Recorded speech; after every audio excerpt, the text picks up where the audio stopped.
Water levels are incredibly low for this time of year. We're halfway through the dry season.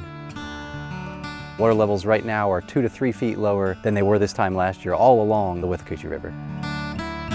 I'm Dr. Mark Fulkerson, a Chief Professional Engineer with the Southwest Florida Water Management District. I've been studying the Withlacoochee River, the Green Swamp, this whole region for the past 20 years. Well, here's how high the flooding was from Hurricane Milton back in 2024. You can see the mark on the trees. This is kind of a signature of how high that water got. When we look at what happened over the past year, we really didn't have a wet season in 2025. We came after a very high flood from Hurricane Milton the previous year to very low rainfall in 2025. And so without that wet season really giving us the boost to water levels, we kind of entered the dry season already where we normally are at the end of a dry season. All of our regions, rivers, lakes, ponds, wetlands, creeks, even the aquifer, they're all dependent upon rainfall. So rainfall is the source of the water to these systems, and really that's the input. Without it, we're going to see water levels drop. When we get surplus rainfall, we're going to see water levels rise no matter where you are.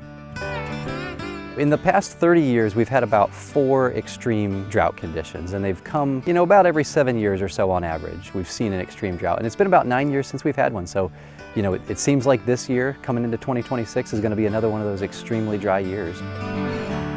This time of year, we're in water conservation mode with our water control structures. So we're doing everything we can to hold water in our lakes, to prevent it from dropping even lower. Just because we have a water control structure on a lake doesn't mean we can prevent that water level from dropping if it's not raining. Lakes are gonna leak down to the aquifer. They're also gonna evaporate every single day that we don't get any rain.